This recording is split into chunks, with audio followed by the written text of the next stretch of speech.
Stereochemistry lecture number 1। हम stereochemistry में 3D molecules का स्टडी करते हैं। जो 2D पेपर में रहता है उसको हम 3D के बेस में स्टडी करते हैं। तो स्टीरियोकेमिस्ट्री में हम देखते हैं कि आइसोमर्स क्या कहते हैं, किसे कहते हैं। मॉलिक्यूलर फार्मूला जिसका सेम होता है और फिजिकल एंड केमिकल प्रॉपर्टीज जिनके डिफरेंट होते हैं उन्हें हम कहते हैं आइसोमर्स। और इसी ये दो टाइप के होते हैं, एक स्ट्रक्चरल, दूसरा स्टीरियो और ऑप्टिकल आइसोमर। स्ट्रक्चर को कॉन्स्टिट्यूशनल भी कहते हैं।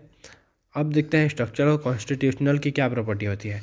इसमें कनेक्टिविटी में डिफरेंस रहता है, मतलब कि मॉलिक्यूलर फॉर्मूला तो सेम रहेगा लेकिन इसकी कनेक्टिविटी डिफरेंट रहेगा, जैसे ऑर्थोजैलिन और मेटाजैलिन होता है।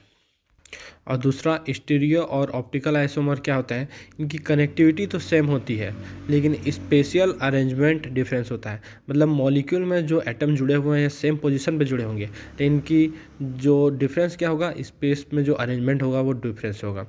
तो हम स्ट्रक्चरल या कॉन्स्टिट्यूशनल में हम पढ़ते हैं चेन, पोजीशन, मेटामेरिज्म, टाटोमेरिज्म और फंक्शनल आइसोमेरिज्म। ये सब ये छोटे क्लास की बात हो गई है। हम इस चैप्टर में स्टीरियो आइसोमर या जिसे ऑप्टिकल आइसोमेरिज्म कहते हैं उसको स्टडी करेंगे। तो ये होता है दो टाइप का, कॉन्फिगरेशनल और कन्फर्मेशनल। तो कॉन्फिगरेशनल किसे कहेंगे, कॉन्फिगरेशनल उसे कहेंगे जिसमें क्या होता है, एनर्जी बैरियर हाई होता है। रोटेशन का जो एनर्जी बैरियर बहुत ज़्यादा हाई होता है। मतलब कि अगर इसे हम एक फॉर्म से दूसरे फॉर्म में चेंज करना चाहेंगे तो बॉन्ड ब्रेकिंग रिक्वायर्ड होगा और उसके लिए बॉन्ड ब्रेकिंग के लिए एनर्जी हाई रहता है। बॉन्ड ब्रेकिंग क्यों रिक्वायर्ड होगा, क्योंकि वो जैसे स्ट्रक्चर रहता है उसके अलॉन्ग रोटेशन पॉसिबल नहीं होता है। जैसे यहाँ पर अगर डबल बॉन्ड हो तो डबल बॉन्ड के अलॉन्ग रोटेशन पॉसिबल नहीं होता है, सिंगल बॉन्ड के अलॉन्ग रोटेशन पॉसिबल होता है, जो कि इसमें पाया नहीं जाता है। तो इसमें भी कॉन्फिगरेशनल भी दो टाइप के होते हैं, इनेंशियोमर और डाइस्टेरियोमर, जिसको हम आगे स्टडी करेंगे। और डाइस्टेरियोमर को ही जियोमेट्रिकल आइसोमर कहते हैं। अब कॉन्फिगरेशनल का एग्जांपल हो गया, जैसे सिस फॉर्म है और ट्रांस फॉर्म है।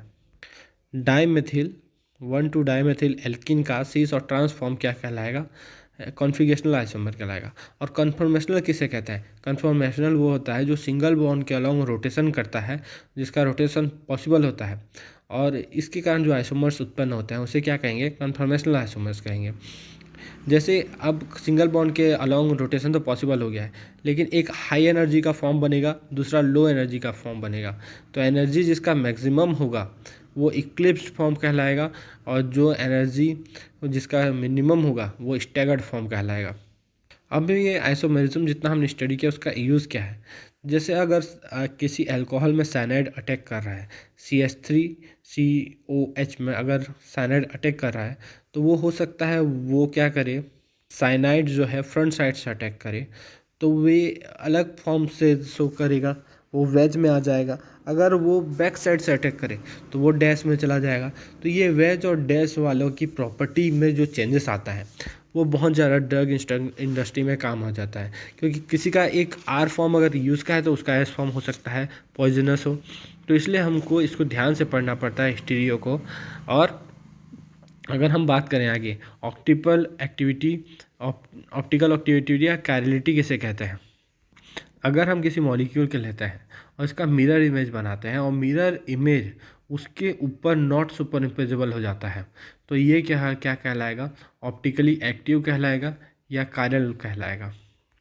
मतलब कि कंपाउंड का मिरर इमेज अगर उसके ऊपर सुपर इम्पोज नहीं होता है, नॉन सुपर इम्पोजेबल रहता है, तो ये वो मिरर इमेज क्या कहलाएगा, ऑप्टिकली एक्टिव और कायरल कहलाएगा वो मॉलिक्यूल। तो इसको हम ढूंढ कह सकते हैं, इसको सिमेट्री एलिमेंट से फाइंड किया जाता है। Plane of symmetry sigma, second है centre of symmetry i, third है एक्सिस ऑफ सिमेट्री एन और फोर्थ है alternative axis of symmetry Sn. Sn को इम्प्रॉपर एक्सिस ऑफ सिमेट्री भी कहते हैं। जैसे अगर कोई कंपाउंड है, अगर उसमें plane of symmetry, centre of symmetry और axis alternative axis of symmetry तीनों प्रेजेंट है। यहाँ पर हम क्या कर रहे हैं, एक्सिस ऑफ सिमेट्री को हटा दे रहे हैं और तीन चीज़ को लेकर हम लोग देख रहे हैं, plane of symmetry, centre of symmetry, axis of symmetry. अगर ये तीनों ही फर्स्ट कंडीशन में प्रेजेंट है तो मॉलिक्यूल क्या हो जाएगा, ऑप्टिकली इनएक्टिव और अकायरल हो जाएगा। यदि सेंटर ऑफ सिमेट्री अब्सेंट है और प्लेन ऑफ सिमेट्री प्रेजेंट है तो उसमें एक्सिस ऑफ सिमेट्री होगा ही, और वो मॉलिक्यूल क्या हो जाएगा, ऑप्टिकली इनएक्टिव और अकायरल हो जाएगा। यदि प्लेन ऑफ सिमेट्री नहीं है और सेंटर ऑफ सिमेट्री प्रेजेंट है तब भी उसमें एक्सिस ऑफ सिमेट्री प्रेजेंट होगा और मॉलिक्यूल ऑप्टिकली इनएक्टिव हो जाएगा और अकायरल हो जाएगा। अब चौथा केस बहुत रेयर केस है कि अगर प्लेन ऑफ सिमेट्री भी ना रहे और सेंटर ऑफ सिमेट्री भी ना रहे तब एक्सिस ऑफ सिमेट्री प्रेजेंट हो जाए, तब भी मॉलिक्यूल क्या होगा, ऑप्टिकली इनएक्टिव या अकायरल होगा। तो हम, और लास्ट केस ये है कि plane of symmetry, centre of symmetry और एक्सिस ऑफ सिमेट्री तीनों ऑप्शन रहे तभी मॉलिक्यूल क्या होगा, ऑप्टिकली एक्टिव या कायरल होगा। लेकिन ये बहुत मुश्किल है, फोर्थ केस, रेयर केस है कि प्लेन ऑफ सिमेट्री और सेंटर ऑफ सिमेट्री प्रेजेंट ना हो और axis of alternative axis of symmetry present रहे। तो हमको क्या देखना पड़ेगा, अगर अल्टरनेटिव और एक्सिस ऑफ सिमेट्री हमको जो चाहिए किसी मॉलिक्यूल में बस प्लेन ऑफ सिमेट्री और सेंटर ऑफ सिमेट्री के बाद ना होने के बाद, तो वो ऐसे एग्जांपल रियल हैं जैसे हम याद कर लेंगे। तो हमको बस यही समझ के रखना पड़ेगा कि प्लेन ऑफ सिमेट्री या सेंटर ऑफ सिमेट्री में से कोई भी प्रेजेंट है तो उसमें axis of symmetry, alternative axis of symmetry present रहेगा। Alternative axis of symmetry present होने के कारण और प्लेन ऑफ सिमेट्री या सेंटर ऑफ सिमेट्री प्रेजेंट होने के कारण मॉलिक्यूल ऑप्टिकली इनएक्टिव या अकायरल हो जाएगा। तो हम अल्टरनेटिव एक्सिस ऑफ सिमेट्री को चेक करना बहुत टफ होने के कारण इसको चेक नहीं करेंगे, ओनली प्लेन ऑफ सिमेट्री और सेंटर ऑफ सिमेट्री को चेक करेंगे और मॉलिक्यूल को डायरेक्टली अगर ये प्रेजेंट है तो ऑप्टिकली इनएक्टिव या अकायरल कह देंगे। लेकिन हम जो जिसे छोड़े थे अल्टरनेटिव एक्सिस ऑफ सिमेट्री को छोड़े थे, जिसको एन से रिप्रेजेंट करते हैं, सी एन से रिप्रेजेंट करते हैं, तो एक्सिस ऑफ सिमेट्री जो है अगर प्रेजेंट हो तो भी मॉलिक्यूल कायरल हो सकता है और ना हो तो भी अकायरल हो सकता है। उसके होने या ना होने से कायरलिटी में कोई डिफरेंस नहीं पड़ता। पर अगर कहीं पर कायरल मॉलिक्यूल है तो वो उसको डिवाइड करता है alternative axis of symmetry, asymmetric chiral और डायसिमेट्रिक कायरल में। तो उसको हम आगे स्टडी करेंगे एक्सिस ऑफ सिमेट्री के प्रेजेंट होने से क्या इफेक्ट पड़ता है। और जो प्लेन ऑफ सिमेट्री है वो तीन टाइप का होता है। पहला होता है reflecting plane, second bisecting plane और थर्ड होता है bisecting as well as reflecting plane. तो इसे हम एक एग्जांपल से देखते हैं। रिफ्लेक्टिंग प्लेन क्या करता है कि वो उस मॉलिक्यूल में ओनली रिफ्लेक्शन करेगा, किसी को भी काटेगा नहीं, किसी भी एटम को काटेगा नहीं। लेकिन बाइसेक्टिंग प्लेन क्या करता है, मॉलिक्यूल के सारे एटम को बाइसेक्ट कर देता है, वो रिफ्लेक्शन नहीं देता किसी भी एटम को। और bisecting as well as reflecting plane क्या करता है कि वो काट भी सकता है और रिफ्लेक्ट भी कर सकता है, दोनों प्रेजेंट होता है उसमें। रिफ्लेक्ट भी करता है आधे को काट भी लेता है। तो हम अगर एल्किन का एग्जांपल देखें तो एल्किन प्लेनर होता है, तो उसमें जो सारे एटम को एक प्लेन लगेगा जो सारे एटम को काटते हुए जाएगा, स्लाइस कट करते हुए। वो क्या करेगा, मॉलिक्यूल को बाइसेक्टिंग प्लेन होगा। और एक जो डबल बॉन्ड से होकर गुजरेगा, जो प्लेन के, जो एटम के प्लेनर के परपेंडिकुलर होगा, वो प्लेन क्या कहलाएगा, रिफ्लेक्टिंग प्लेन कहलाएगा। वो क्या करेगा, हर एक एटम को कार्बन से रिफ्लेक्ट कर देगा और एच को एच से रिफ्लेक्ट कर देगा, दोनों एच को दोनों एच से, तो इसलिए ये रिफ्लेक्टिंग कहलाया। और थर्ड होगा bisecting as well as reflecting plane, जो दोनों कार्बन को क्या कर रहा है, बाइसेक्ट कर रहा है, लेकिन हाइड्रोजन दोनों को रिफ्लेक्ट कर रहा है। तो हमको इससे तो हमको समझ में आ गया प्लेन ऑफ सिमेट्री। ये तीन टाइप के प्लेन ऑफ सिमेट्री हैं, लेकिन ये जरूरी नहीं है कि इनको हम अलग अलग दर्शाएं, ये हम इसे प्लेन ऑफ सिमेट्री ही कहेंगे। अब जो होगा रिफ्लेक्टिंग क्या होना चाहिए, रिफ्लेक्टिंग के लिए कुछ कंडीशन है। एटम और जो ग्रुप है वो पेयर में रहना चाहिए, तभी ये रिफ्लेक्टिंग प्लेन का काम करता है। अगर पेयर में नहीं है तो हमको reflecting plane of symmetry check ही नहीं करना चाहिए। और स्लाइस कट के लिए क्या है, मॉलिक्यूल पूरा प्लेनर होना चाहिए। मॉलिक्यूल अगर फुल्ली प्लेनर है तभी जाके वहाँ पर बाइसेक्टिंग प्लेन लगेगा। और bisecting as well as reflecting के लिए तो कोई भी कंडीशन काम कर सकता है। अब हम देखते हैं सेंटर ऑफ सिमेट्री किसे कहते हैं। हम मॉलिक्यूल में एक पॉइंट ढूंढते हैं जहाँ से उसके बीचों बीच सेंटर ऑफ ग्रेविटी में क्या होता है कि उसके अपोजिट डायरेक्शन में अगर हम राइट हैंड साइड जा रहे हैं तो उतने ही लेफ्ट हैंड साइड चले तो क्या होना चाहिए, सेम मॉलिक्यूल प्रेजेंट रहना चाहिए। ऐसा हर एंगल में अगर पॉसिबल है, अगर है मॉलिक्यूल में, तब तो वहाँ सेंटर ऑफ सिमेट्री प्रेजेंट है। या फिर हम समझ सकते हैं अगर सेंटर से अपोजिट डायरेक्शन में 180 डिग्री चलने पर अगर समान मॉलिक्यूल मिलते हैं तो वहाँ पर सेंटर ऑफ सिमेट्री प्रेजेंट होगा। इसे सेंटर ऑफ इन्वर्जन भी कहते हैं। 1,2 डाइमेथिल एथिलीन या एल्किन के हम सिस फॉर्म को देखें तो इसमें क्या होता है कि इसमें प्लेन लगता है और 2 टाइप के प्लेन लगते हैं।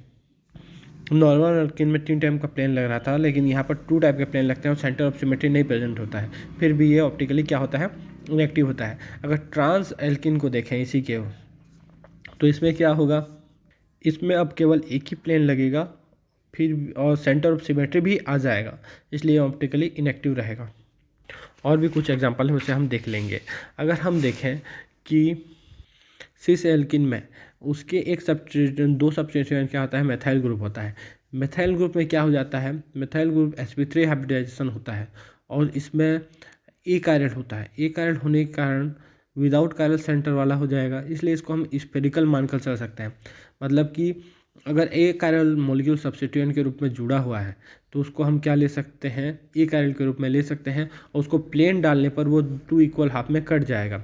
अगर वो ए कायरल ना होकर कायरल होता तो ये पूरे मॉलिक्यूल को कायरल बना देता। तो इसमें अगर हम जब भी एक प्लेन डालते हैं तो वो उसके आधे को काट कर हाफ हाफ में डिवाइड करके इसको रिफ्लेक्ट कर देता है। तो इसलिए अगर कहीं पर भी एक आयरन मॉलिक्यूल सब्स्टिट्यूएंट के रूप में जुड़ा हुआ है तो उसको हम स्फेरिकल के रूप में लेकर चल सकते हैं। और इसीलिए ये क्या हम जो सिस फॉर्म है इसका फुल्ली प्लेनर नहीं मान सकते, क्योंकि इस पर sp3 हाइब्रिडाइजेशन है, इसलिए इसमें फुल्ली प्लेनर न होने के कारण बाइसेक्टिंग प्लेन नहीं लगेगा, रिफ्लेक्टिंग प्लेन जरूर लग सकता है। और अगर हम ऑड मेंबर के रिंग को देखें तो ऑड नंबर ऑफ मेंबर के रिंग से हमको एक चीज़ समझना चाहिए कि इसमें कभी भी सेंटर ऑफ सिमेट्री प्रेजेंट नहीं हो सकता है। इसमें प्लेन तो लग सकता है लेकिन इसमें कभी भी सेंटर ऑफ सिमेट्री नहीं लगेगा। अगर हम रेक्टेंगुलर शेप वाले को देखें तो उसमें प्लेन कितने लग सकते हैं, 5 प्लेन लग सकते हैं, लेकिन कभी भी उसमें 3 प्लेन लग सकते हैं रेक्टेंगुलर वाले में।